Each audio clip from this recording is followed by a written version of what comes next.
What is up, everybody? Welcome to Comic Book Club. I'm Alex. I'm Justin. I'm Pete. And we're coming to you live from a couple of places on the internet. We are live on Facebook, YouTube, Twitch, Instagram, Kick. Maybe you're listening later wherever you get your podcasts. If so, you can get ad-free versions of this podcast and all the podcasts that we do at patreon.com/comicbookclub. Come on down. We love to have you. And we got to start out. We got to talk about this. We have two great guests for you this evening. Yeah, we also have two great shirts for you this evening. Two and only two. There's the same one that Pete and I are wearing, and then Alex is wearing like an old Henley. Yeah. I mean, come on. Pete and I have going officially by JT now? What happened to the Sizz? So what is this? Is this a Felix the Cat shirt, or what's going on? This is a Felix the Cat shirt that Pete and I got in New York Comic Con. I'm trying to show the New York Comic Con 2012 logo. Alex, would you remember that was a big con for us? Yes. Yes, but why specifically are you? Well, we got these shirts there, Alex. Yeah, right. I remember. It's huge. It's huge. We've been able to sync up our clothing. Mm-hmm. And I do want to mention this reminded me about a little bit of an off thing that came up a couple of weeks back on the show. No, it's off of this, but like it has to do with the two of you being really synced up. Somebody had asked what the anniversary of you getting Jedi married live on the show is. This is January 4th. Back in the day. January 4th. Yeah.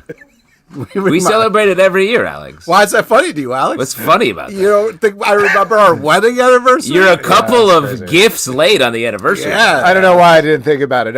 Obviously, both of you do, and I before 5 minutes ago. So you didn't tell us beforehand. We knew in our brains. We're the same. Is that how comedy works? You explain the joke after? And sorry, real quick, what anniversary was it this year? What year?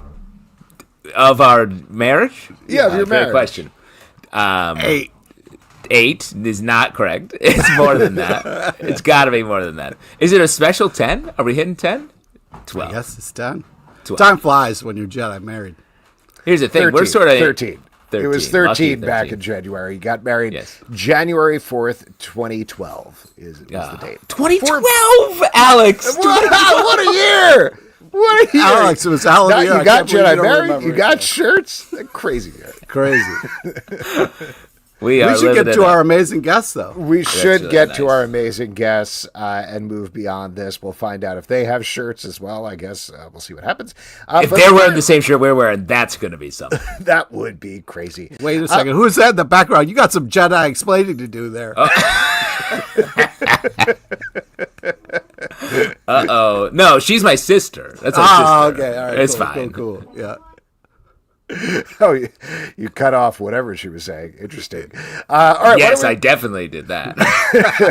Why don't we bring in our first guest here? He is the creator behind The Last Witch, which is coming back for a sequel series at Boombox on June 18th. Ladies and gentlemen, Conor McCreery. Hey, welcome. Back to the show. Hello. How are you? Yeah, let's get it. Let's get it. Yeah. Bearded Hooligan shirt. Bearded Hooligan. I actually have a Felix the Cat T-shirt, and I didn't bring it with me. I'm really You sorry. hastily tried to get it on, but there wasn't enough And time. Pete and Jay, I also have to apologize because I know the 13th Jedi wedding is the Kyber Crystal. It's a big one, Right? It is It's a the big Kyber Crystal wedding, and Yes. the gift is in the mail. It is on the way. It's thank you so much. Postal strikes. But yeah, it's such a special, 13. I mean, 13. I'm just proud that I'm getting to be here to talk about this event that happened months ago, and also years ago, and also questionably real, but great. But memories are a time machine. That's Memories right. are a time Wow, that's deep, man. I love it. You should have spoke at our Jedi wedding. Yes. Well, why don't we talk about this book a little bit, if you guys That's why it sounds so familiar.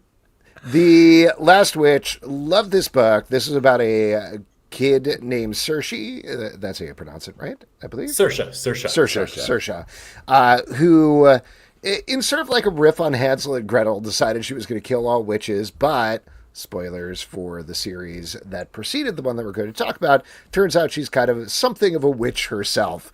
And that is something that she's going to have to grapple with going into this new series, Blood and Betrayal. I think one of the things that we really loved about this book was just the beautiful fairy tale nature of it, mixed with sort of not modern action tropes, but like a very propulsive pace to it at the same time. Some big action scenes throughout and some great character dynamics as well. So that's all the setup for the first series, which we liked.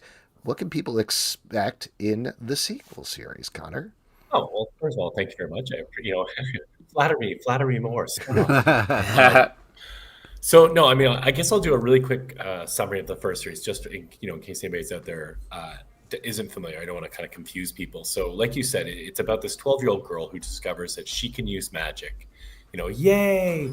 After a coven of witches destroys her village, killing everybody except her bratty little brother, and her cigar-smoking grandmother. I like to kind of pitch it as sort of like Irish Avatar: The Last Airbender, just the right amount of child cannibalism.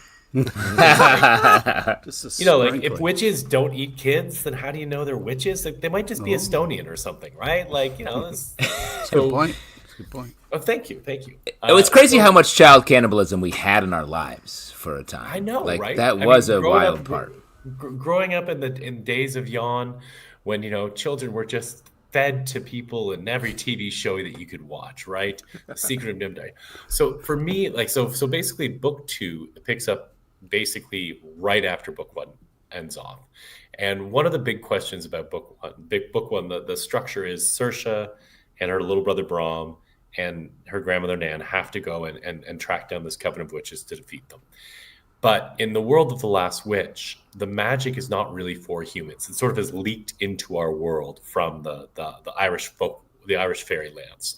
And so every time Saoirse learns more magic, every time she gains a new power and is able to defeat one of these witches, getting her closer to saving all of us, she's also getting closer from losing what makes her her and starting to become one of them, becoming a witch herself, like you were saying, Alex. So at the end of book 1, we have a moment, something significant has happened to somebody that Saoirse loves, and it's kind of pushed her to the edge.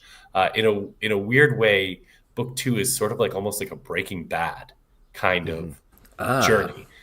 Because the big question for Saoirse, you can see her here, she has this kind of strange birthmark. It has been spreading and growing across her body. It's starting to crawl up onto her neck and onto her face. And it is a representation of how much the power has grown in her, but how much she is starting to lose control. And so the very first issue of book 2 is, it starts with kind of a happy moment, right? Like they've gone through all these battles. Her little brother has had something horrible happen to him. And we have this moment where the two of them are just playing. They're just having fun. They're getting to be brother and sister and kids for the first time since the book began. But because of what's going on, things twist very quickly. And they run into a new group of witches that Saoirse has no idea exists. And this group of witches tells Saoirse that everything she knows about magic and how she's supposed to be using it is wrong. And it pushes her to a bad place. And we start to see how easy it is for Saoirse to fall into the trap of the anger and the rage that fuels this power. We were joking a little bit about Jedis. There is sort of, one of the influences of this would be that idea of the dark side of when you have power, if you use it from a place of anger, hatred, frustration, that's going to have a very different effect than if you're using the power in a way where you are calm, where you are zen, where you are, mindful of it.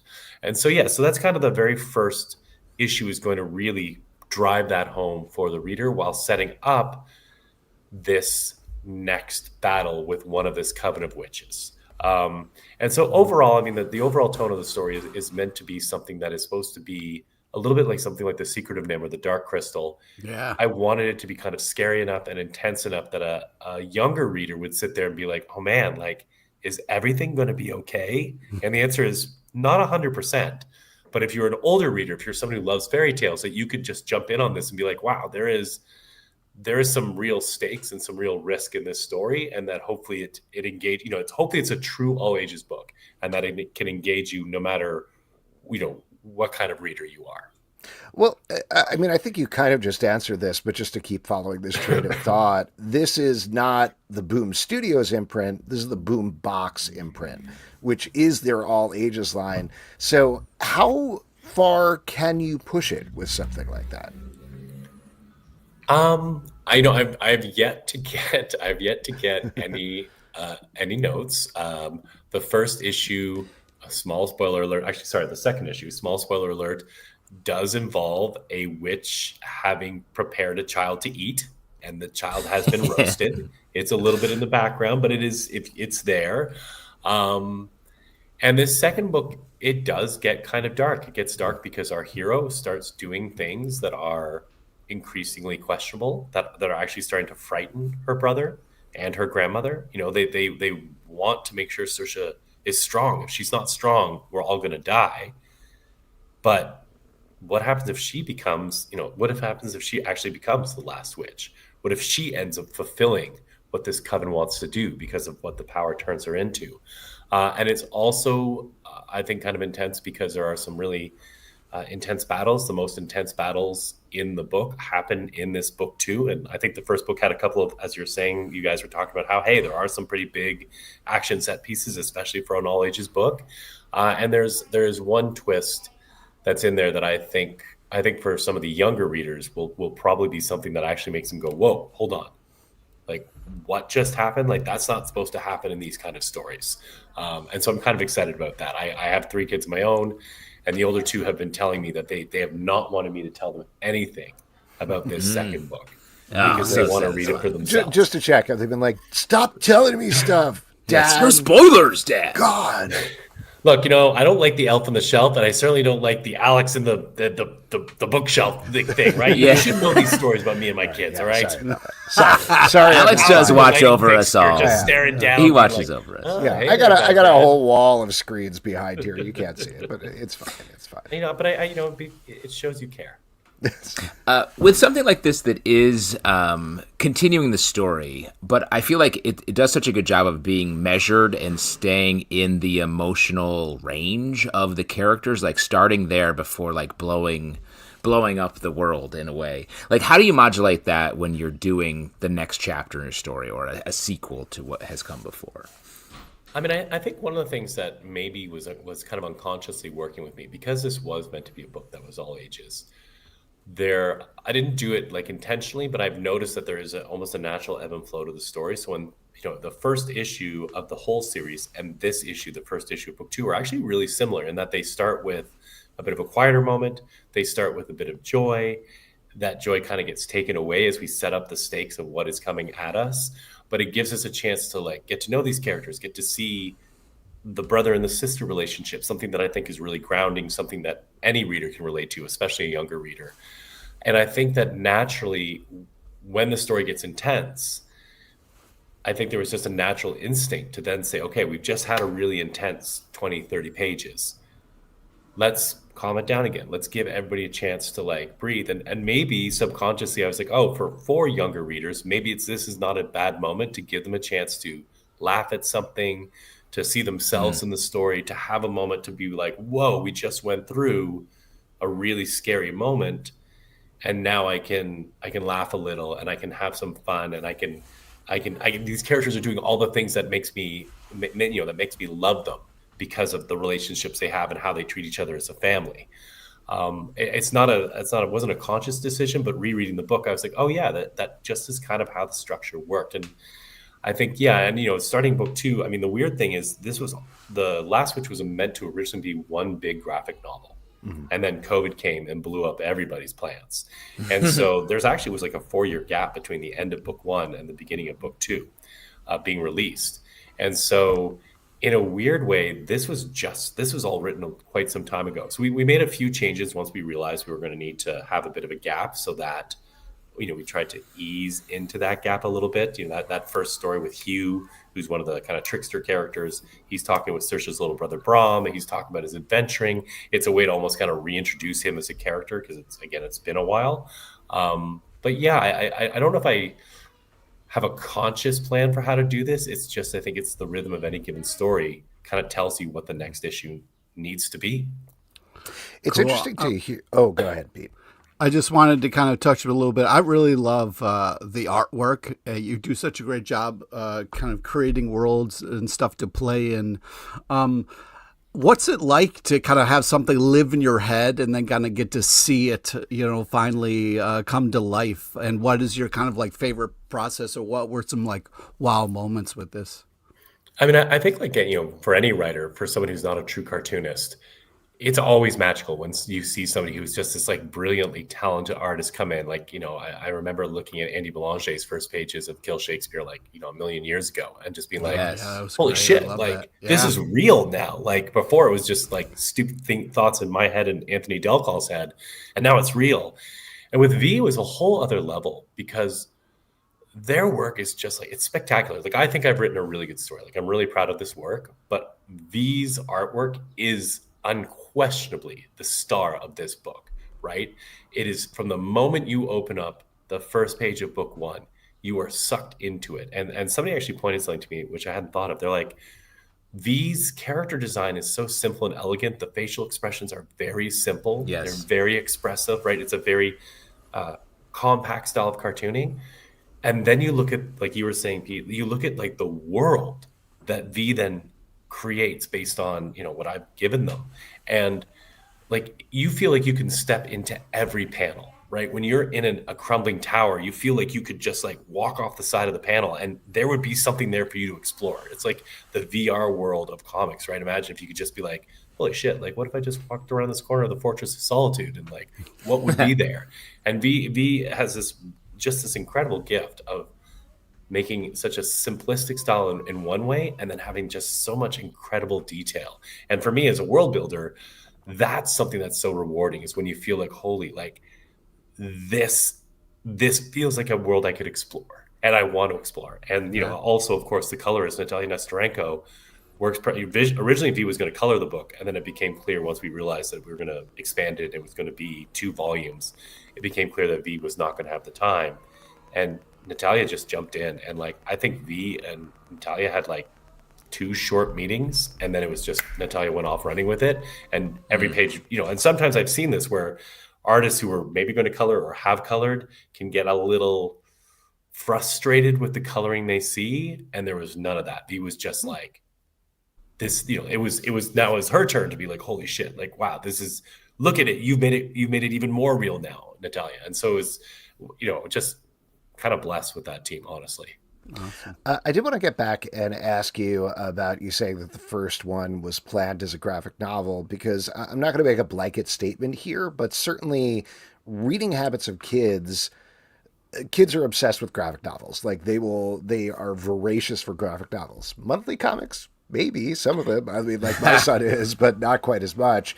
So I'm just curious from your perspective, because now you have released the first volume as monthly issues and as a full volume, and there's been enough time. What has the reaction been like from the younger audience to those 2 different releases, if any?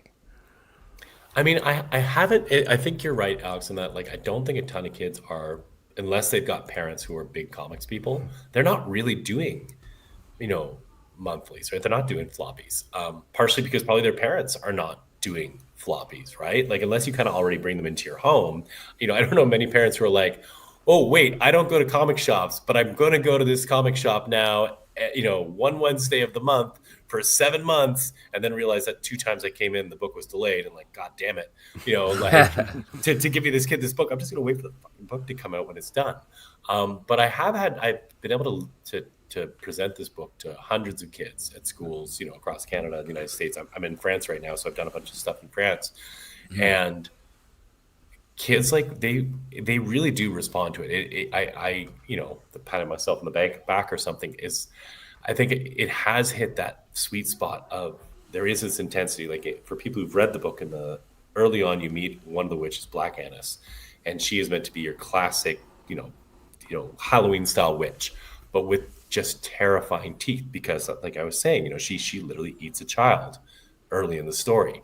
And at one point, the only instructions I gave to V were those teeth, because it was a close-up, and V drew this smile that there must be 100 needle-like lot of teeth in this teeth, witch's yes. mouth, Tiny right? teeth, And scarier. yeah, and they're creepy. And every time I show that to kids, or I show the fact that the witch has a snake's tongue, which is something that V just created in the story, the kids they recoil. You get kids recoil, and then of course they lean in because they've got to know, right? Like I think kids can handle as much as they can handle. If it's too much for them, they just turn away and they don't engage with it, and that's fine. But they want more. They want to be pushed a little bit. And so, yeah, the response from kids has really been, there's every once in a while you run into a kid who's like, I'm not into fantasy adventure, or, ooh, this seems a little scary for me. But everybody else I've run into is just like, they want the book immediately, right? Like get into our library, get into my hands. So it's been pretty cool. And here I'm living in France right now. They don't do monthlies. Right, that's not part of comics culture here at all. So that, like, I was trying to explain how the book came out to a bunch of kids in France who were, BD readers, as they would call them here, and they were just sort of like, "Quoi?" Yeah. Why would you do it that way? Yeah, right. Like, just give me the book, man. Like, why are you being so sneaky about it? Yeah. Why are you being just like, give me the book? Jeez. Well, speaking of which, you are going to have another full book that is going to come out as a graphic novel in October. Fella, Music is the Weapon. That's out October 7th, which is a very different thing than The Last Witch. Could you talk about that a little bit? For sure. So Fella, Music is the Weapon is a book that I created with a friend of mine, a fine artist, Nigerian-Canadian fine artist, Jabula Fagbamie. It's coming out on HarperCollins through their Amistad imprint. I think it's the second graphic novel they've ever done with that imprint. And for people who don't know who Fela Kuti is, he's a Nigerian musician, was huge in the 70s and 80s, was probably the second or third biggest musician in the world in his prime. But I like to say he is the Bob Marley of Africa. If Bob Marley had 55 plus albums, married 27 women at once, was arrested 200 times, and started his own country, right? That was Fela. All those things are actual things that happen in this guy's life. He is a sex, drugs, and rock and roll kind of dude. I've never written the word motherfucker so many times in my life as writing this book. He's a trickster. He is an asshole. He is brilliant and provocative. He is a guy who is challenging the Nigerian military government for basically what he thought was basically unchecked power, unchecked capitalism, right? You're running over the little people. Like, fuck you. No, not on my watch. We're going to talk about this. And what's kind of amazing is it's tied into the United States because Fela was struggling a little bit early in his career. And he came up with this story that James Brown, who was hugely popular in Nigeria and who was an influence on his music, was actually playing his songs in America. And so he made up this whole story about how James Brown and all these classic American soul artists were playing his music in America. And if only somebody would send him on a tour to America, he could cash in and they would all get rich. And somebody read the paper, was like, yeah, we'll do it. And so they brought him to America completely on this made up story that Fela put out there. And then they didn't show up at the airport. And in fact, they didn't actually book any dates on his tour. So Fela ended up being like, these assholes who I tricked, they fucked me. And so he's just like, he's stuck in the States. And he ends up in California playing at a club owned by the actor Bernie Hamilton, who played the commander in Starsky and Hutch, their boss, which is just a weird little connection. Yeah. And he ran into this woman who was a member of the Black Panthers. And Fela, when he was in the beginning of his life, he was like, the problem with Africa is Africans, right? Like, you look at Europe, you look at America, it works, right? Africa, it doesn't work. We have all this black power and all we have are blackouts. And this woman, Sandra, was like, you need to shut your fucking mouth. And so she gave him Martin Luther King and Malcolm X and Marcus Garvey, all these great books. And Fela realized that he had been so kind of brainwashed by British colonial thinking that he had been like, oh, yeah, there's something wrong with us. And then he comes back and he's like, oh, no, this is because we've been subjugated. Because people have told us that the way we did things for thousands of years, it worked perfectly well for us until we got encountered by, a more warlike culture, that this was all a fault of our own. And that changes his life entirely. He goes from a guy who's literally singing about soup to a guy who starts naming names, and it culminates in the fact that he pisses off the Nigerian government and military so much that they send 1,000 soldiers They burn down his compound. They beat the shit out of everybody there. They do like the worst things imaginable to the women in the compound, everything you can imagine and worse. And they take his mother, who was actually key in getting Nigeria their independence, and they throw her, 70-something years old, they throw her out of a second-floor window, which eventually leads to her death. And oh my God. The first thing he does, they beat him so badly, Othello's like, I swore I saw my spirit leave my body. And they beat him so badly, and he barely survives. And the first thing he does when he's able to get out of hospital, still all bandaged up, is he goes on stage and he sings the exact song called Zombie, which is a great song if anybody wants to listen to it. He sings that song again, basically saying, fuck you, you're not going to beat me. But yeah, he's a wild character. It is your classic, like the Dewey Cox story, the Walk Hard, like all those beats, like it really does. His life does follow those beats. It's not a story. You don't need to know anything about Nigeria or Afrobeat or any of that. If you're just somebody who's like interested in interesting people and is willing to dive into a book that's going to say, hey, we're going to, through what Fela said, we're going to explore some of what our world is about. And you can agree with what Fela said. You can disagree. I don't agree with everything Fela says, right? He's a complex character. He said some stuff that I think is kind of stupid, but he also said a lot of stuff that's incredibly brilliant. And so it's really just an interesting book. If you have any love for music, anything like that, I think it's a book that you not going to read it to your kids, but it might be a book sort of that a gear change older, from We're Switch. Last Switch. But it might be a book that when they get a little older, that you want to hand them and say, you know what, like this might give you a different perspective on how the world works. And for Jabola, who is a Nigerian Canadian, for him, the big thing was he was like, so much of how we reflect Africa is through the lens of slavery stories, right? It's this suffering and this overcoming and this ability for the people from Africa and their descendants to just like endure. And he's like, and that's great. Like, it's true. Like, the African people are incredible at enduring, but he's like, it's so limiting in terms of the experience of what Africa and Africans are. And it just was important for him to show that, here's a guy, and he is complex and he is flawed and he's filled with joy. And the book is filled with joy and misery and everything that everybody else explores. But it's not just it's not reducing anybody's experience to this one horrific. And then, again, you get why people do, you get why we are fascinated with that story because of how huge that story is. But it was something that was really important to us to just show a different perspective. So that's a very different thing. We worked on it for about 10 years and it's, I'm excited it's out because I'm not working on it anymore. Yeah, we worked on it for about 10 years off and on from kind of the beginning when he first came up to me at a house party I used to throw. I was like, hey, I got an idea. What do you think? So that's where it all started. And sorry, just to dive in on that, like what were those 10 years parceled out with, like changing the story, research, jumping back and forth with sort of how you want to tell the story? Or do you just type very slowly? I wanted to hear more about one key at a time. House party. I was like, what kind of house party was it? You know what I mean? It was called Bring a Stranger. It was a great start. You guys can steal it. So Bring a Stranger, the idea was I had a buddy of mine who was an accountant, and one day he was talking about his friend who was a ballerina. And I was like, how the fuck do you know a ballerina? Like, how do I not know you know a ballerina? I'm the arty guy. You're not allowed to have arty friends. Yeah, I bring fun people to you. Yeah. And so that kind of birthed the idea of like, so I invited a bunch of my friends. I was like, you have to bring somebody I don't know. You have to bring a stranger. Yeah, that's awesome. And so that's how it started. And then eventually the strangers all got on a list. And so by the time, we were probably through 8 or 10 of these parties over a few years. And by the end, it was just like 3rd, 4th generation strangers, people I would only have met. I held them at my house. People would just invade. We'd have like 140 people in my house. And sometimes I might have known like 15 of them.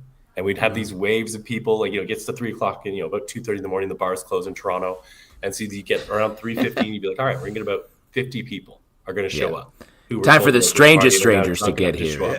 Yeah. And at a certain point, and we used to be able to set our watch at around 2:15. My neighbor would have had a few beers on his, and we'd always be like, come on over. He'd be like, no, I'm not coming, man.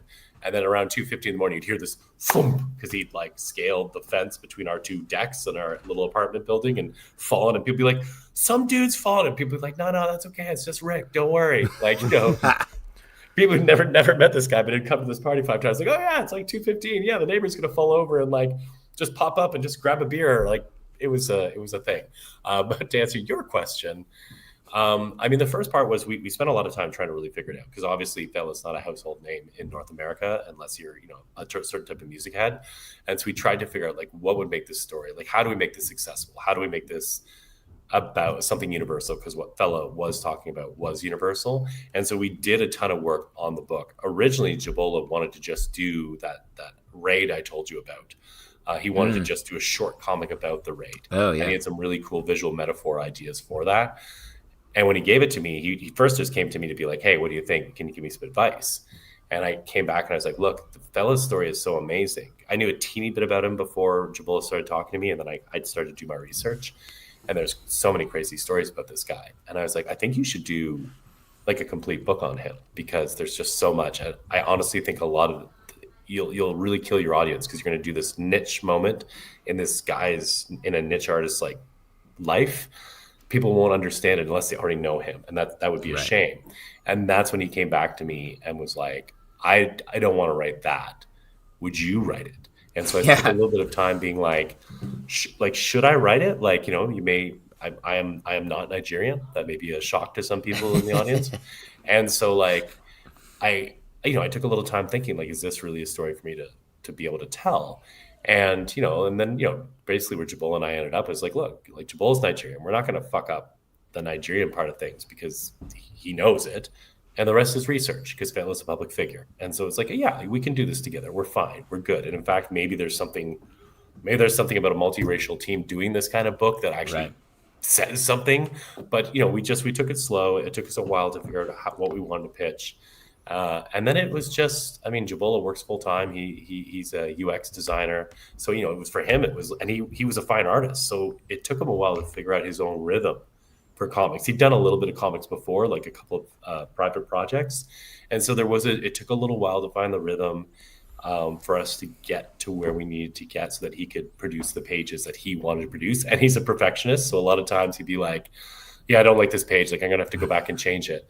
And I'd be like, dude, it's fine. Like, honestly, it's not worth it. It's this one little panel. Like, it's good. Like, you know, perfect being the enemy of good.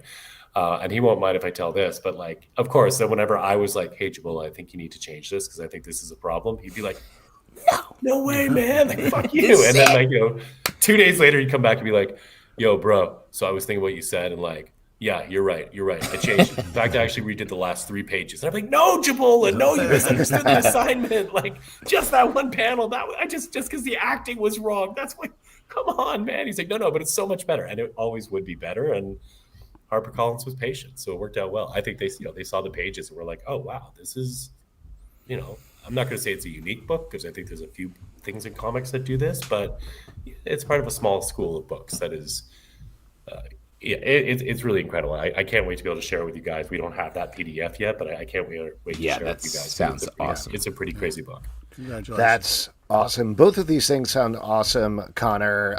Before we let you go, obviously those are 2 very big projects. Is there anything else you would like to plug? I mean, yes. So early next year in 2026, my horror comedy series Trickster is going to start coming out with Twisted Publications, which is a little boutique publication out of the UK. It is the story of a master illusionist who it's kind of a monster of the week thing, a master illusionist who's got to keep these monsters from Irish mythology. Again, Irish mythology, these were not supposed to be released this close together. Who's trying to keep all these monsters from Irish mythology from preying on human beings, while also hiding the fact that he is one of these monsters himself. And it is done with Neil Gibson, who does the Twisted Dark series. And it is very funny at times, but it is also, if anybody knows Neil's work, it's going to be quite dark at times. We're really hoping to add the phrase ironing the baby to the lexicon. Oh, right. Yes. I hear that a lot in Brooklyn here. Yeah. The old iron the baby. Hey, Jim, man, Clem, what time is it? Is it time to iron the baby? You betcha. That's how I heard it. You betcha. Well, Connor, this all sounds great as well. Looking forward to that. And of course, I will be watching you and your kids. So thanks for coming on. Really nice. We appreciate it, Alex. You know what? My wife and I are actually going to maybe try to sneak away for a meal like tomorrow night. So if you could just be on there, I'll put the audio on. I'll put the audio on. So. Babysitter on the shelf over here. Exactly. All right, thanks, Connor. Good to see you. Thanks, Connor. Great stuff. All right, there we go. Once again, to plug that stuff, you could check out The Last Witch, Blood and Betrayal, #1, out June 18th from Boombox.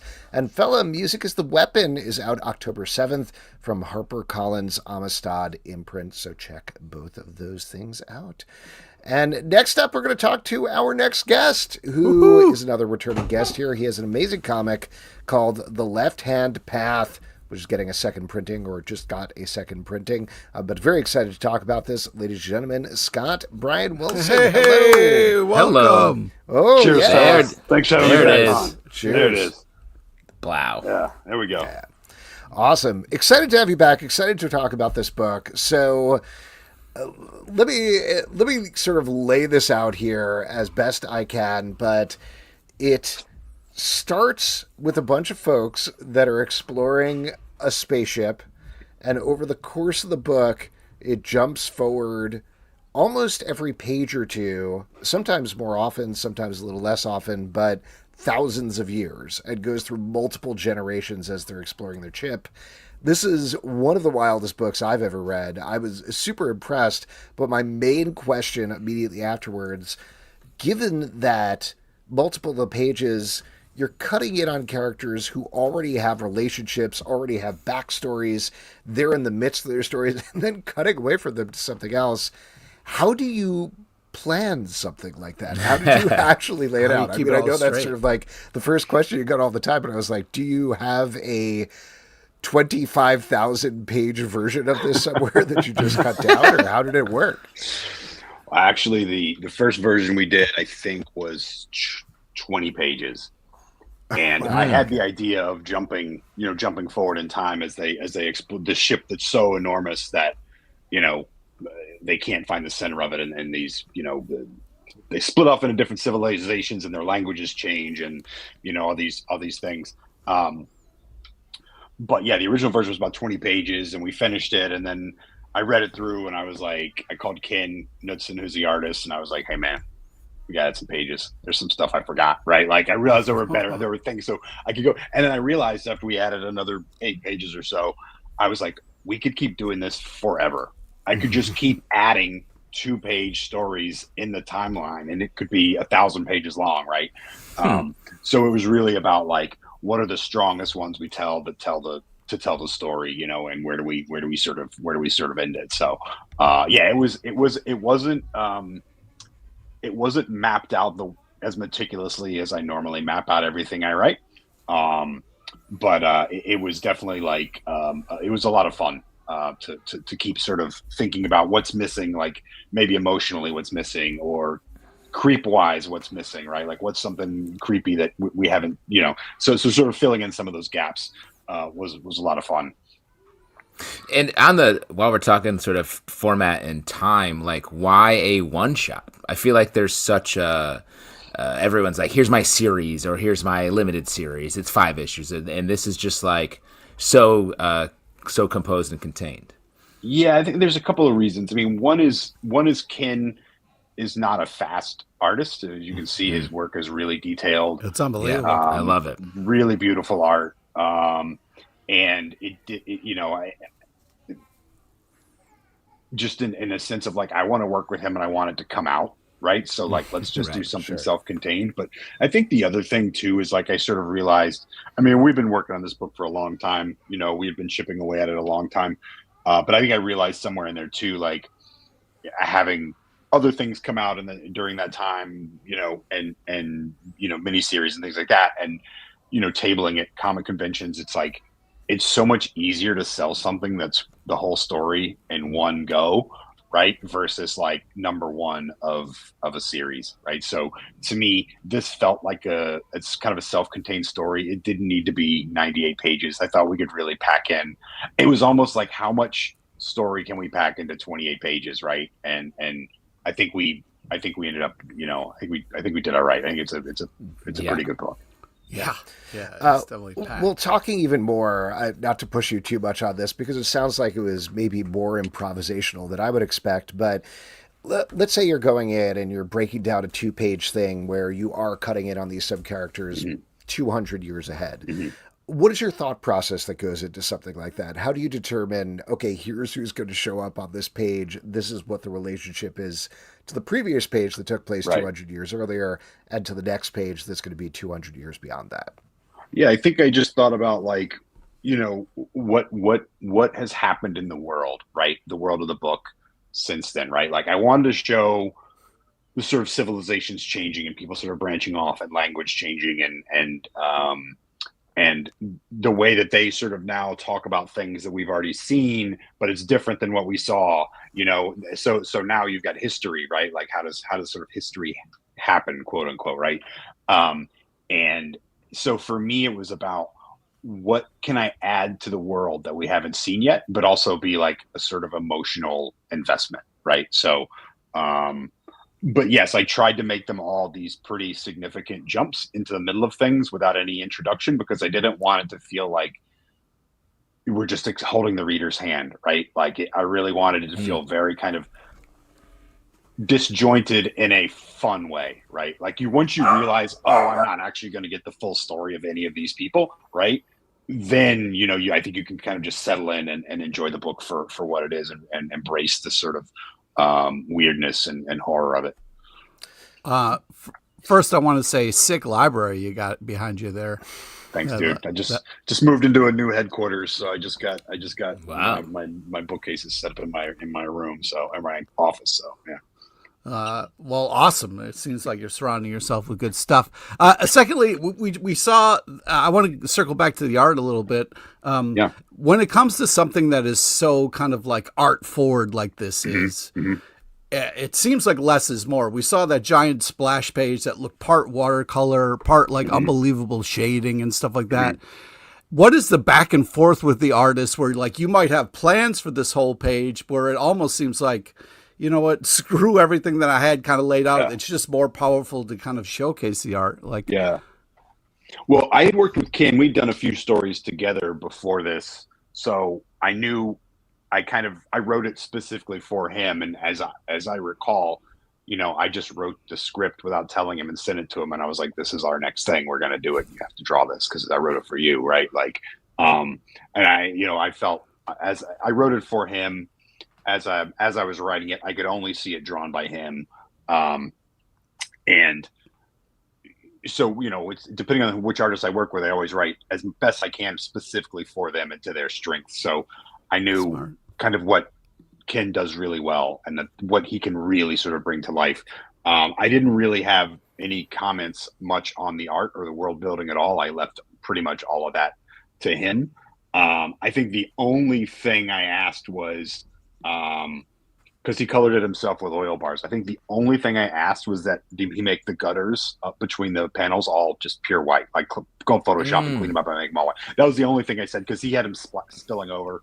And I just thought that would kind of like tighten them up and really sort of frame every panel even, you know, more strongly, you know. Yeah. That was really the only art note. And again, it was like, you know, as Connor was saying, and your previous guest was saying, you know, it's, you know, seeing the pages as they come in, it's just like, yeah, this is so much better than I had hoped for. You know, this is so much better than, you know, I mean, I've been really really lucky to work with a lot of incredible artists.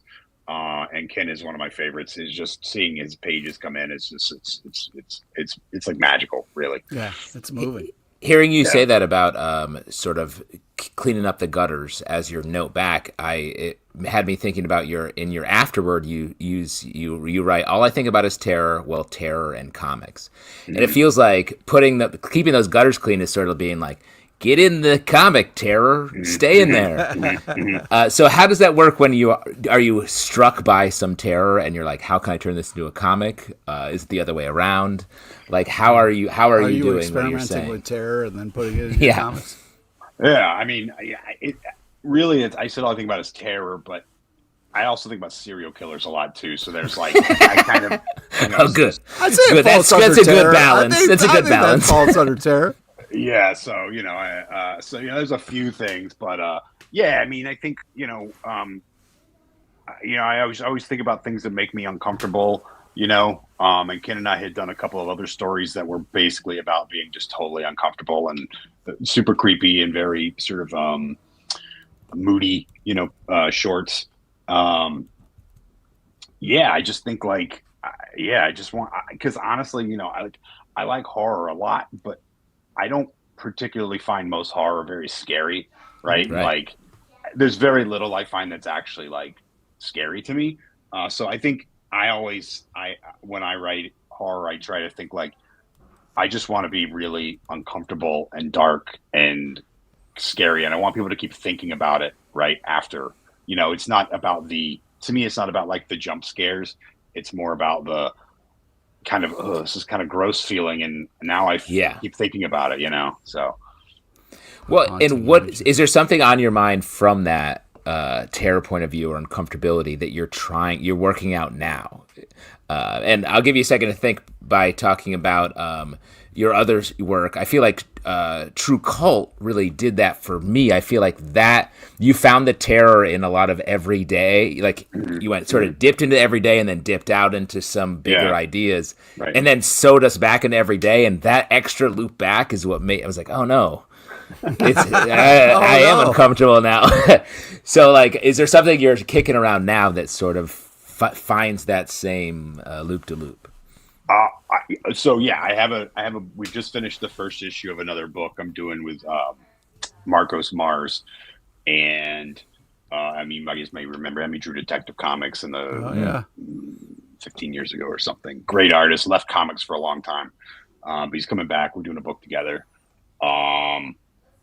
It's super fucking dark and bleak, but like I think like Kill More, which I think I came on and talked to you guys about before. Yeah. Kill More, it's fucking dark, but like not so dark that like you can't read it, right? Like I think like with Kill More, right? Like writing about serial killers, it's like if you were really gonna like write about like actual serial killers, it would be so fucking bleak and hopeless and terrifying that it wouldn't be enjoyable for anybody to read. Like it takes a really sort of specific mind frame to sort of ingest that kind of stuff.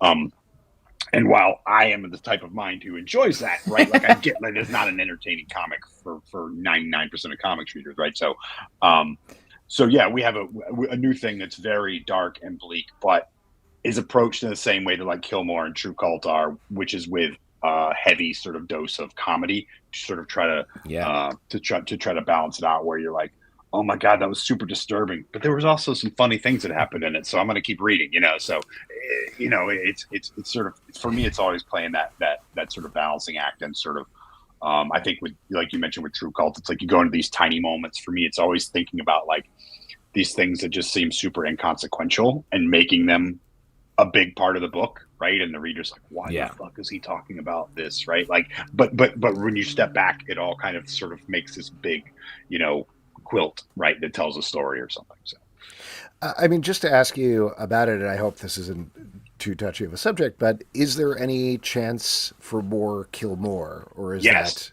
there is? Yes. Okay. Yeah. It's going to be finished. We had a creative impasse with the publisher, and by which I mean I refuse to make my comics shitty. Good for you. Good. I said, look, man, like if we make these changes, the book's gonna suck. I'm gonna hate it. You're gonna hate it. Readers are gonna hate it. So what the fuck is the point? Why would we do this, right? And so I just said, hey, look, just give me no hard feelings. Like I get it. Like give me the rights back. So I got the rights back. We have another publisher for it. We have 6 issues done. But it, Max, who's drawing it, got a day job, so it's kind of slowed. The progress has slowed down a bit. But that's going to be coming out. I don't know, hopefully next year sometime. But I think we're going to do it just as a graphic novel rather than fucking around with single issues. Right at this point, Smart. like, what's the point, right? Like, just do it because then I'm at a show. I don't have to sell the number 1 that nobody wants, because then they got to find 2 through 10. They just buy the whole fucking thing, right? So, and it's going to be a real satisfying, really thick book. It's completely written. We got six issues and some done. So, awesome. It's probably the best thing I've written when you read it all together. I'm still super excited about it. It's still my baby. And I think by the time it actually comes out, we'll have beat Connor's record for the 10 years on the Felix. Oh, wow. Because I think this was 8 years when the first issue came out, which was 2 years ago. So, we're at 10 years. So You're add another crushing one it. or two, it's going to be another 12 years or something. Oh, man. Wow. But yeah, I mean, that's comics, right? Like a lot of Yeah. this shit is that's creator owned comics, at least, right? For the most part, other than like the occasional, superstar who has the Batman project or something they're chipping away at for 20 years or whatever. But, yeah, that's creator owned comics, man. It's like you do them as you can, and you hope that it will be responded to as something other than deafening indifference when it comes out. So Well, I mean, to that True point, horror. and to loop it back to the left-hand path, like we said, the book came out in 2023. It's getting a second printing now, Yeah. 2 years later. Yeah. So that's pretty crazy. Like, I mean, I assume the basic thing that led to that was it sold out, but yeah. why the second printing now? Why the second printing after all this time? So it sold out almost immediately, right? Obviously, it wasn't like a gigantic print run or anything, but still, it sold out, which is great.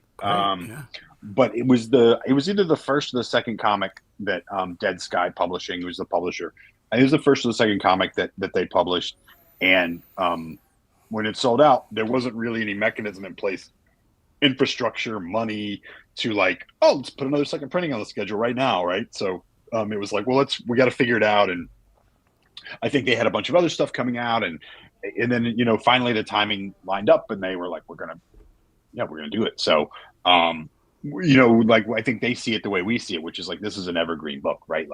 You just sell it forever, right? There are always going to be more people who like horror and sci-fi who are going to dig it, and so yeah, really excited about the second printing. Really glad that it's back in print. Yeah, it's available. You can get theoretically, you can get your comic store to order it. I don't fucking know with all this diamond shit. I don't know, but theoretically, you can get an order. If not, you can go to Dead Sky Publishing website. You can order from there. They got a bunch of cool stuff. I also wrote a horror western for them called 3 Days to Death Is Here, and you can also get that at the same time if you want. It's super violent, has a lot of swearing in it, which, if you've read any of my work, is probably not a really You can see that. I can see that happening. Yeah, I mean, it's something in that realm. Yeah. Scott, this book is so good. I'm so Yeah. excited that Kilmore is Thank coming you. back as well. you. Excited to see that Very finish. cool. Congrats. Before we let you go, Yeah, though, yeah. what's in your glass, Scott? What are you sipping? What are you drinking? Old Crow.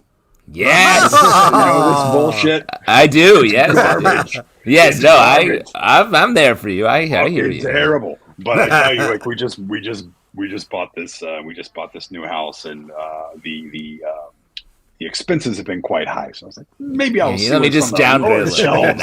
It's a downgrading time. It's a shelf down. downgrading time. Look at this fucking Old Crow, and I'm like, man, this is fucking true alcoholic shit. But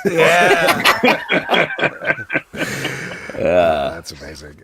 Scott, so good seeing you again. Congrats Yeah. on all the success. Take care of and yourself. Looking forward to the next one. thank you. Really good to see you guys again. Thanks for having me back on. Yeah, come back anytime. Next book. Absolutely. Love to see you. Thanks. All right, there we go. Again, that was Scott Bryan Wilson. The book is called The Left-Hand Path. It's from Dead Sky Unbelievable. Great Publishing. Worth it for the art alone. It is. Also And the writing. And the writing, Pete. Okay. Jesus. I'm just saying it's so good. There's levels to it. Is my point. Really. You only called out one level. That's all I'm saying. All right. Well, I tried. That's his sort of. He's really trying to own that level. Own the artistic level. He's our artistic investigator, is basically what he is. A lot of people say that. People quoting. I heard someone typing nanners into the chat here. Yeah. And we're going to have more stuff typed into the chat because it's time for my favorite section because you all make it up. It is your audience questions. Yeah. And for audience questions, all you got to do is drop a question in the comments and we will get to it here on the show. In the meantime, I will give a shout out to Brett Macris, Stray Bullies, Stray Bullies. proprietor of Shift down in New Orleans, who picked the refreshing Petey Palmer for this week, which is a on. delicious drink. You can check it out if you're a member of our comic book club Discord. Drop the recipe in there, and it is delightful. What are you guys drinking, though? Pete? I have a question. I just want to remind you not to forget the write-in question Oh, thank you for your question about that. I'll open that up right now. But Pete, what are you drinking? I'm drinking, still going through this Fatheads Brewery variety pack, and this one's Wicked Willie's. Fucking Wicked Willie's, guy. Wicked Willie's. I'm getting my body ready for the summer with a little upstate, all the way upstate to Canada with a little, you got that. I mailed that. I dropped it off on your porch like a psychopath. Yeah. You mail him all your bottle caps, right? Yeah, it's a little thing we do. It's a serial killer thing that I'm working with Scott on, being a serial killer that he can write about. So as Pete helpfully reminded me, we got an email a couple of weeks back, and I kept forgetting to read it, but this is from Luke Asink, sent it through, and I thought it was a fun Luke question. Asink! Luke Asink. That's how we say it when we say his name once a month. I was talking about Spider-Man with my 5-year-old, and he had the idea that if he just found 2 giant spiders he could hold in his hands and make them shoot webs, he would have the same powers without getting bitten by a radioactive spider. Have any comics been written about this or something similar? There's been some weird storylines and villains over the years, and if anyone knows, it would be you guys. Thanks for the show. I've been a fan for years. Oh, Lucas Sink. Shouts to Lucas Sink. But to clarify the question, Luke is saying a situation where someone, rather than having spider powers, holds spiders and shoots webs, like squeezes them. You use the old squeeze and shoot with the old spider webs. First off, Lucas Sink, you have a very creative child, and I hope that his creativity stays with him, because that's a fantastic imagination, and what a fun way to think about it. You know what I mean? Where you don't need, if you just had the spiders in your hands. The problem is, I feel like squeezing the spider, you get upset and probably bite you, and you're going to get bit anyway. You know what I mean? So, well, unless the spiders understand the great power and responsibility they have to do the right thing and splay those webs. You have to establish first, does the spider have an Uncle Ben? If the spider has an Uncle Ben, it's going to know about what Justin's talking about. And here's what I'm saying: get a young spider, and then it's that spider's Uncle Ben in the other hand. And you can squeeze them alternatively and really. So you're the robber in this case, and you're squeezing. Yes. The hero is the hero is the villain. The hero is the villain. Don't squeeze my Uncle Ben.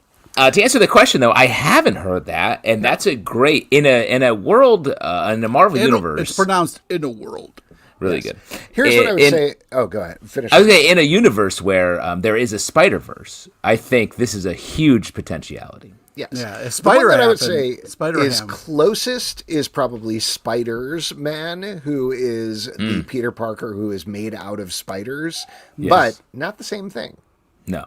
So there you go. So good on Luke's son. Great question. Let's get to one from here online. Schweikler says, following up from the talk Alex didn't give today, what are some intercompany... Didn't give today? So we were rained out. I was supposed to give a talk Brian on Park Archie speech. Yeah, I want to hear how that went. Yeah, Archie meets Batman 66. That's what we were supposed to do. And I will tell you, I was pretty excited. I chatted with Jeff Parker, who lives on the other coast, but I got some inside info that I was going to share with the crowd on it and everything. But really cool. Let me ask you, Alex, why are you so scared of the rain?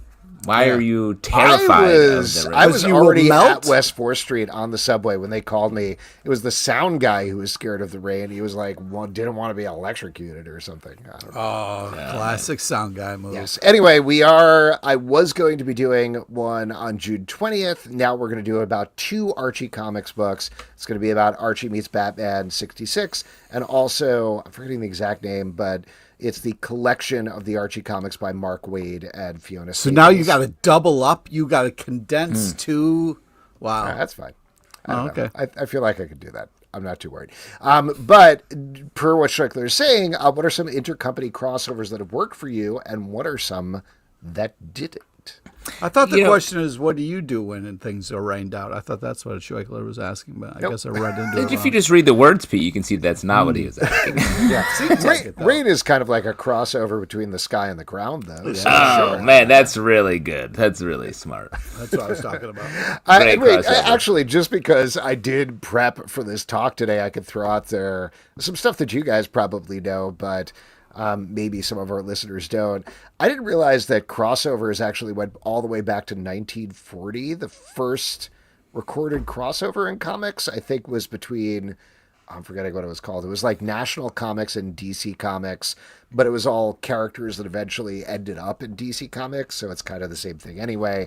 But it wasn't really until like the 1980s with Superman versus Spider-Man or anything like that that crossovers really became a bigger thing. So I remember when Richie Rich crossed over with Hot Stuff. My mind was blown when I was a kid when that happened. I feel like you're not taking this question seriously. I also think they're part of the same universe. What part of the Hot Stuff universe blew your mind? Superman and Batman crossed over. I couldn't believe it. My mind. I mean, I think I feel like we were talking about this a couple of weeks ago, but the Superman, Aliens, and Batman Predator stuff actually worked shockingly well. Like Batman and a lot of things work well. Batman, Teenage Mutant Ninja Turtles. Great take. You know what I mean? He's a versatile guy. Let me throw out one I liked: Batman, Hellboy, Starman. Ooh, of course, which was sort of surprising 2-on-1 crossover. There should be a drinking game where it's like anytime Justin sneaks in Starman, you got to drink. You should have heard how hard I was thinking in my brain to mention Jeff Smith's bone during our interview with Conor. But and on never the got to didn't thing. I actually don't know the answer to this, and I've been curious to check it out given the crossovers that are happening later this year. I don't think I ever actually read any of the Amalgam stuff. Like I saw it in stores. You and I was never read it? Never read it. I was like, this Really? looks weird. And that's kind of where the thought process stopped. Was it any good? Because it seemed like it was not good from the outside. I mean, it was inherently gimmicky and forced a bit, but like that was baked into the premise. So like there was some interesting stuff that happened, but truly, it was like jamming a series of square pegs into a series of round holes. When you say the amalgam, what the fuck are you talking about? Great question. Great question, Pete. What are you saying? The Amalgam universe was a DC Marvel crossover where they were like, it was like Batman, Wolverine, and it was like Batverine. Darkclaw. Darkclaw. Soldier, was it like Soldier Supreme or something like that? Yeah. I don't know. Yeah. Yes, they crossed it all over. It was a character called Access who forced the event to happen. And my pet theory is they're going to do Amalgam 2 next year because it's the 30th anniversary of the Amalgam event. And they've kind of teased that they're like, yeah, we're doing this Deadpool Batman 2-part crossover at the end of the year. We're going to do another one next year. And maybe there'll be more. And I think the more I think they're slowly leading up to that. Yeah, another one that crossed my mind where I was like, why would they do this was the issue of Spawn that Cerebus appeared in. Oh, yeah. You know what that reminds me? I think that's the first crossover. Ninja Turtles was the first crossover I ever read was Cerebus Teenage Mutant Ninja Turtles. And it worked exactly as planned because I was like, who's this guy? I want to know more about this guy. I'm reading the Turtles and this guy's weird. Yeah. The other one, and this is top of mind because of the Archie thing, and then we can move on to the next question. But I would say Archie versus the Predator was one that absolutely should not have worked and was great. Archie Punisher was also really. I mean, but that was great. That you got that kind of like skull and spine in the vending machine. I remember that was good. That was good. I liked it. Yeah, that fun. was good. Yes, you guys looked at me like I was crazy for a second. I was worried. So. No, we were thinking. Yeah. Processing what you said. No. Podcast, no thanky, all talky. No, that's true. That's the back of our T-shirts. Grandpa Zalvin. No thanky. This segues nicely into Michael Tillman's question. Why is Predator Killers the best Predator movie after Prey? First of all, Michael, that is a correct take. Prey is the best one. Predator Killer of Killers absolutely rules. No, I feel like Michael has the read original. You can't. No, you don't. This drives me nuts. No, you don't. You can't talk about something's.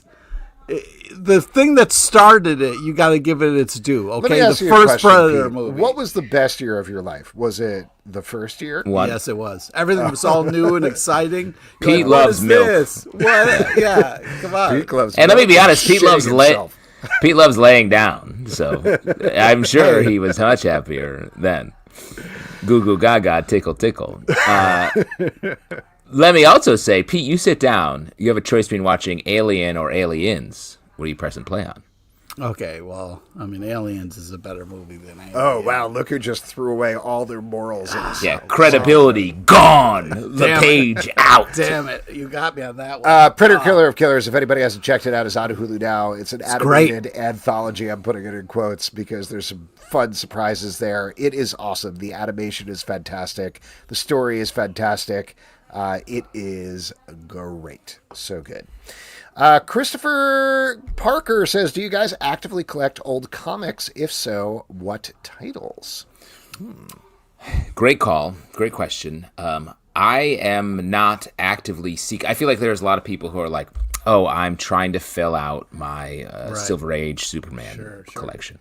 I'm not doing that actively right now, but I am a sucker for any time I go into a comic book store to go through and be like, oh, looky here. I just bought a bunch of random Impact titles, a couple issues of Concrete that I haven't had. I don't have in the floppy. Concrete, yeah. Or there's like whatever. If I encounter something, I'm like, oh man, gotta have it. Just gotta have it. Yeah, I agree with the JT says on that, where I feel like there isn't something that I'm actively collecting, but if I find myself in a comic book shop, I'm gonna see what oldies they got. Find and yourself. Also, kind of. Well, yeah, I want to seek out. I like to show up to different comic book shops, check them out. But I think that like I'd like to see what every shop has when I say like, do you got an Eastman and Laird Teenage Mutant Ninja Turtles? You know what I mean? Mm-hmm. Just because, just to check. Just to see. You don't even buy it. Yeah. If I have like only one copy of that issue and maybe it's a beat up copy and they got a better one, maybe I'll buy it. You know what I mean? Oh, there you go. Trade up.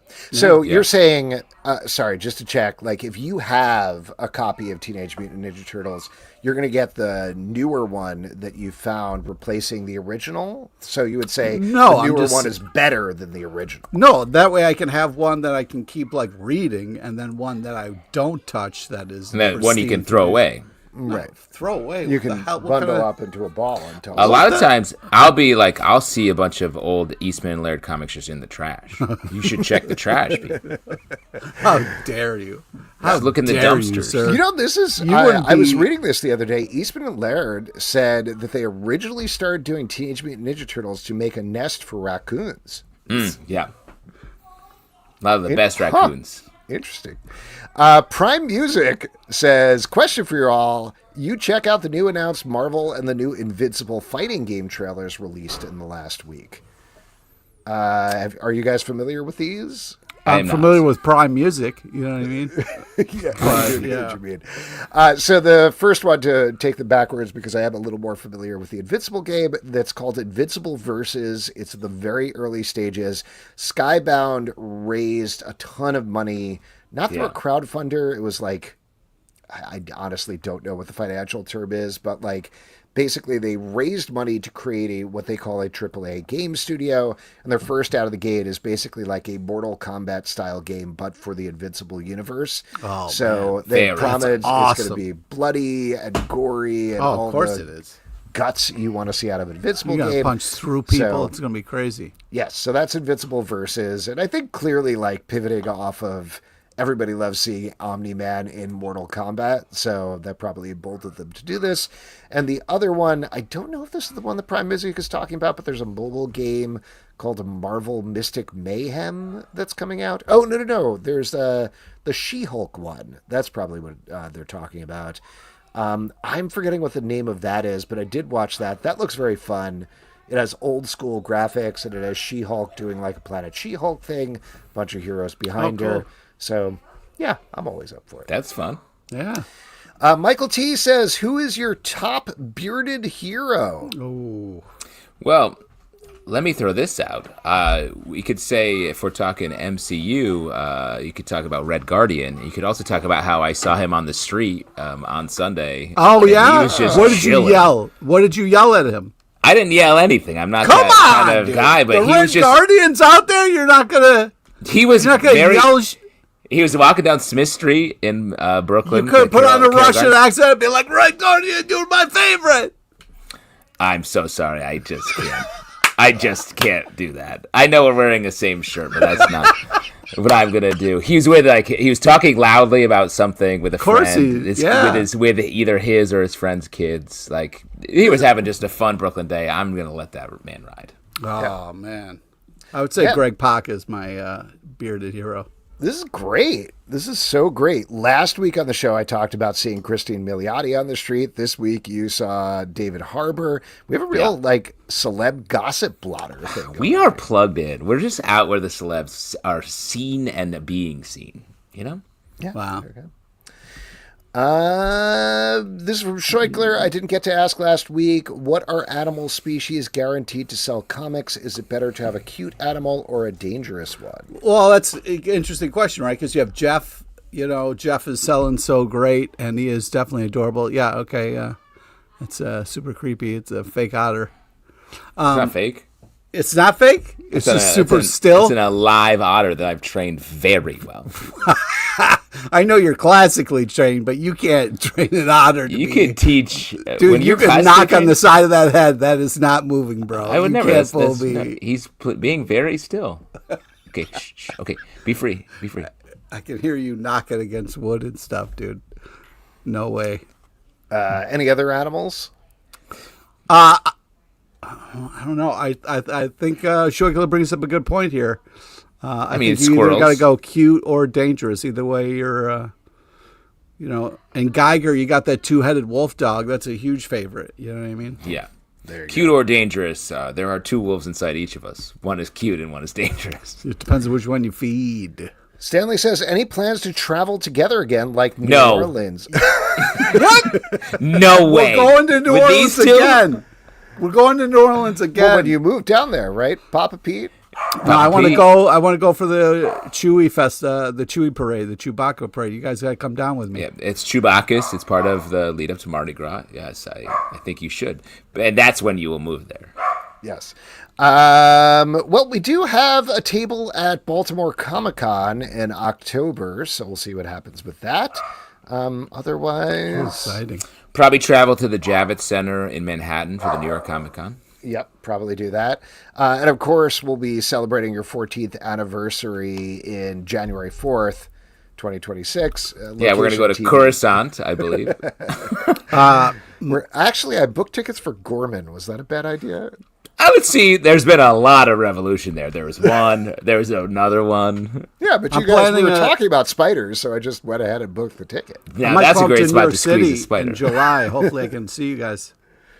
Yeah, Wait, cool. what? I am actually booked a week at your house that week when you're coming to New York, so I'll be there. Yeah, Airbnb at your house. As I've said numerous times, Airbnb. You guys are always welcome here. Yeah, again, you have to tell us the address to be welcomed. You can't just expect us to be like, that's a fake invite. When you're like, yeah, come to my house. I'm not telling you where it is. You're always welcome.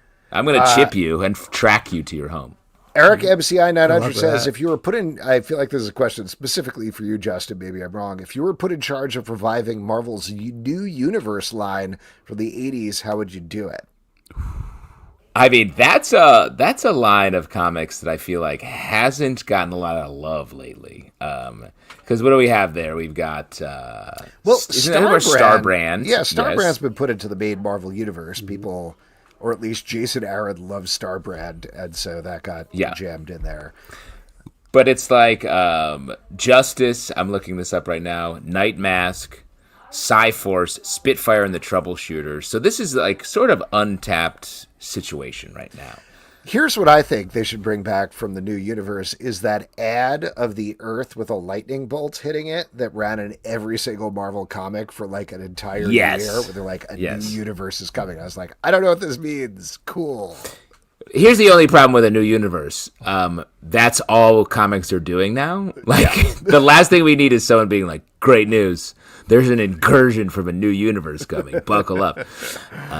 So honestly, I would have it be a slow emergence from within the Marvel universe. It feels like it's something that's a great idea. Leak out, not in New York City, but pick another city, and have these characters start to appear and do it almost Marvel Knight style, and have it be like sort of come in underneath, as they say. Yeah. Good call. And that is it for your audience questions. Next up, we are going to go over to Pete LePage for a little trivia. All right. This is the part we give back to you, the lovely audience. It's an opportunity to win $25 free to Midtown Comics online. So all you need to do is put in the chat, pick me, first hand up, anything like that. Wow, Eric MCI 900, first hand up before you could even finish saying. Got that perfect. Twitch edge. Hashtag the Twitch edge. The Twitch edge, yeah. Twitch is getting it first, man. Everybody else is getting it second. So get on the Twitch. All right, great. Today's trivia is about the Silver Surfer and a small nod to the legend Michael Haley, R.I.P., the voice of the Max. Oh, God, I missed that cartoon. I'm so good. Please listen to all three options before making your selection. Here we go. Question number 1. Silver Surfer made his first appearance in what comic book in 1966? Is it A, Fantastic Four, B, Donkey Kong's nephew, right? Used to use you in Mario Kart sometimes, or C, Diddy Kong? Wow. The Max cartoon was something that one of the first times in college when I did mushrooms, someone was like, let's put on the Max. I was like, no, no, that's the last thing we should put on. Yeah, dude, that's already tripped out. A? A is correct. Here we go. Question number 2. Who created Silver Surfer? Is it A, T-1000, B, Jack Kirby, or C, Lorenzo Lamas?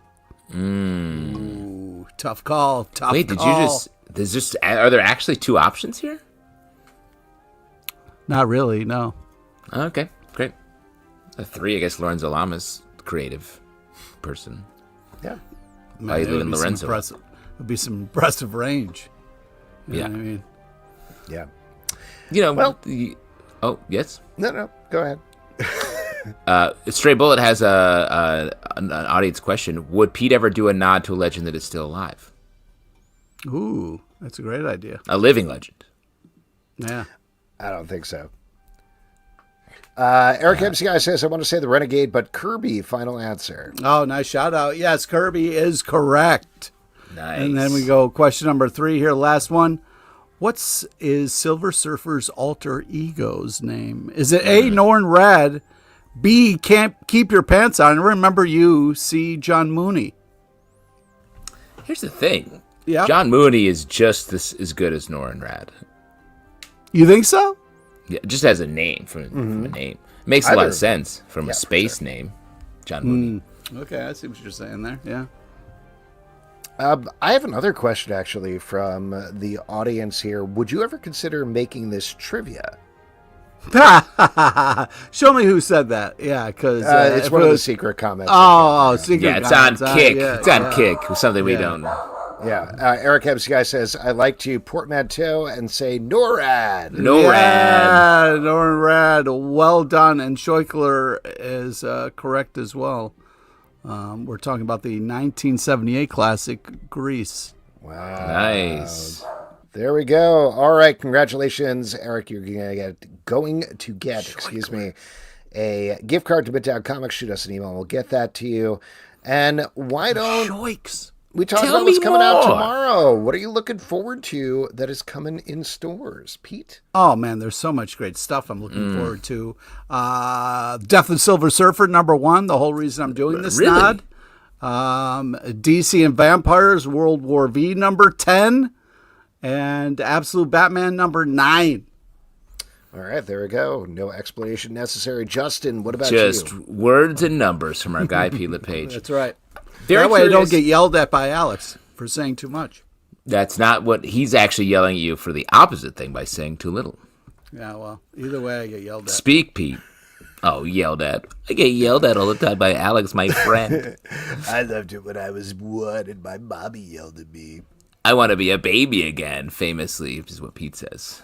I'm very curious about the new Avengers #1. The lineup of this comic looks interesting to me, and the Avengers feels a lot's happening with the Doom stuff. Feels like this maybe is a new, different take, so that could be fun to get into.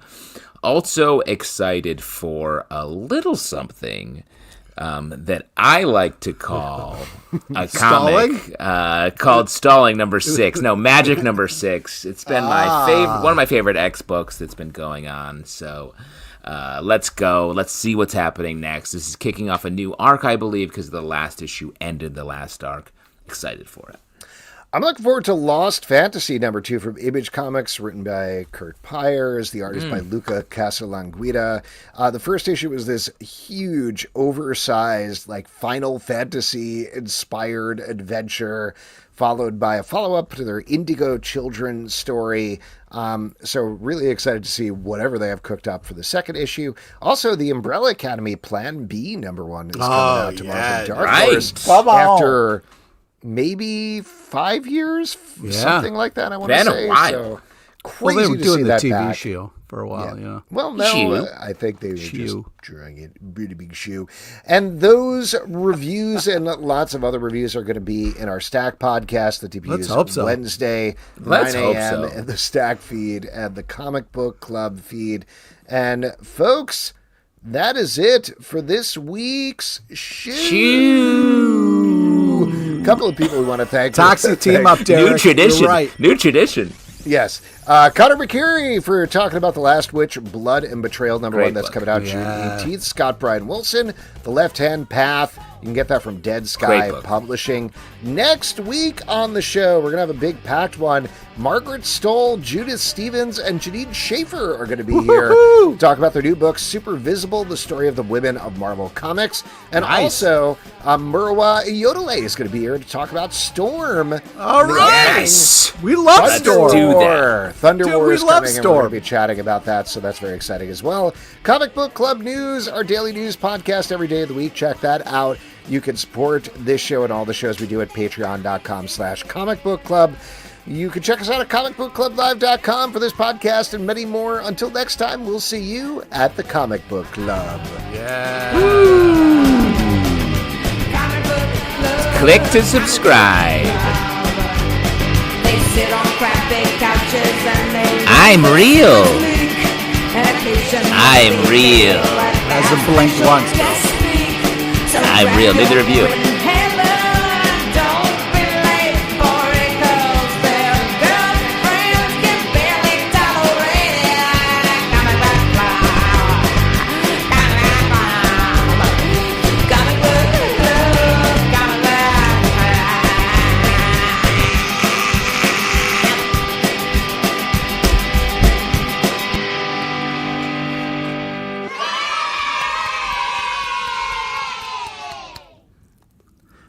Thanks, everybody. Shouts out to Jasper. Is this one real, Pete? Is this one real? Oh, that's real. Have a good night, everybody.